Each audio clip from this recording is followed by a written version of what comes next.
Welcome everybody to Chaos Coffee, the show where I have a cup of coffee and then we talk Chaos Zero Nightmare, and today we're gonna summarize the live stream. Chaos Coffee, grab those jars. Oh, by jingle, feel the tug. Double D thunder, bounce in the fight. Chaos Coffee, cream of life.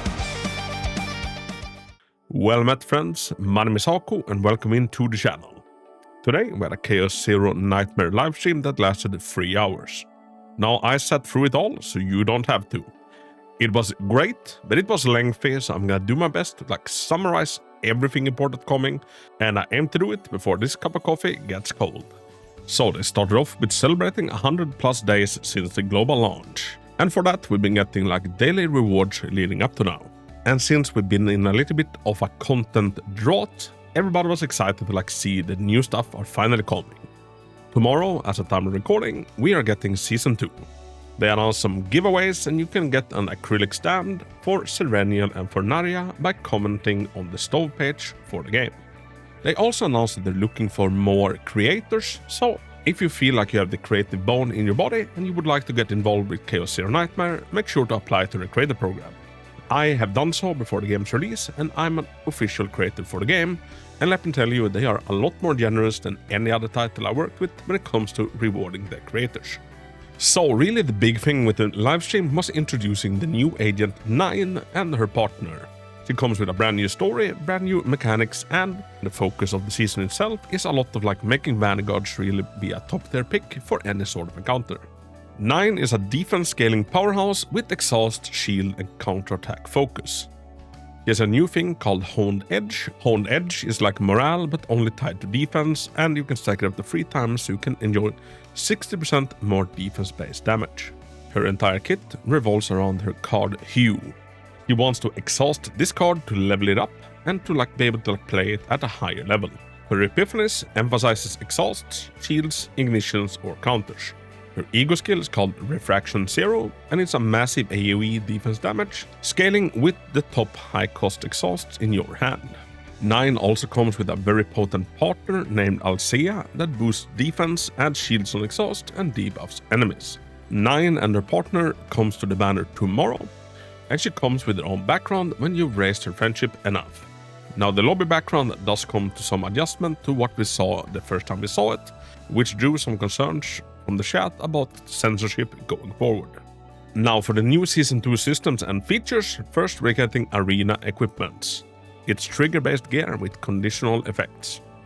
We're getting a refinement system. You can redefine gear and add special gear from other gear on top of that gear. We're getting a new item called God's Hammer, which allows a post-boss upgrade for refined gear without overwriting gear. We're getting the Nebula Distortion back, which was the boss mode from Season 1, with stacks for harder difficulty and higher rewards, and of course a leaderboard. We're getting a Galactic Medal board for achievements beyond gear. We're getting new fates, and we're getting a bunch of new equipments. We're also getting Chapter 1 of the new story. The Codex is also getting revamped. We're getting a new Mystic Raid, which is gonna be a much harder challenge, and we can't save any decks from it, but we get better drops like orbs and cores. And for the Chaos system itself, we will now have the option to meditate while we are at camp. Meditation allows you to reroll an Epiphany for a card that's already gotten one. So say that you got the wrong one, you can now reroll it at the camp instead of resting or training. They've also massively overhauled how the save data storage works, how much points everything is worth, and I'll leave a link to the full patch notes if you want to really deep dive into this. Season 2 also comes with quite a big balance patch, and they even brought in the combat director to talk about why the adjustments happen. Tressa and Cassius are getting reworked big time. They had a broken synergy together that was never intended, so they're removing that synergy. But their aim is still keep the characters really good, just not as broken good and as dominating as they were in Season 1. Apart from the reworks, we're also getting some buffs to some previous characters like Yuki and Orlea. They are tweaking some of the partners and primarily lowering the cost of some of the partners like Westmacott.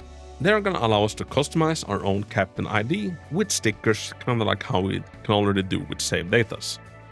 We're getting a new memory fragment set, and we're getting 100 more to the memory fragment storage. So now we can hold 600, not only 500. And some closing words from the team was that updates going forward is still gonna be like very based on player feedback. They are listening to the community, and they're trying to like make the best possible game for everybody.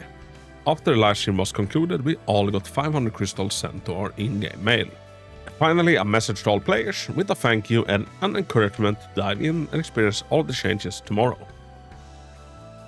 So, there you have it, a lot of new cool stuff, and I'm personally really excited for Season 2. 9 is a character I've been looking forward to a lot because I really like the Vanguard class. And I'm excited to see if they'll like manage to make her like a really good, maybe meta-defining character. We'll see. Now I haven't had time to like pay too much attention to like what the general community has been saying after this, but the sentiment the thing I keep seeing is that people are worried with the censorship going forward. And I'll weigh in my own opinion on this. Chaos Zero Nightmare is a very like fan service heavy game. I don't think that's ever gonna change.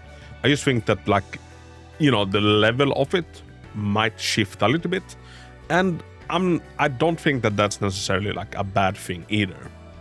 Take Naria's background. I think this is beautiful. Like honestly, this is a little bit too much in my opinion. This makes, you know, a lot of people stay away from the game. They see a lobby like this and they're like, yeah, no, like, you know, I might as well play another hentai game. So I do think that there is like a good balance to like be struck between like being too much and being, you know, like still a little bit classy and fan service heavy. Does every single character need to have, you know, tits 5 times the size of their head and showing them off in, you know, every animation, every lobby screen? No. In my opinion, no. And when it comes to these things, sometimes like less can be more. Like if everybody isn't, you know, super fan service heavy, you appreciate the ones that is a little bit more, in my opinion. All in all, I don't think you need to worry too much. Overall, I'm super excited about Season 2. Looks to be an interesting season with interesting mechanics, interesting new places to go, and with some really cool like combatants and partners coming out. So everybody, I can feel this getting slightly cold. Let me know your thoughts down below. And as always, thank you so much for watching. Have a big hug, and until next time, Haku out.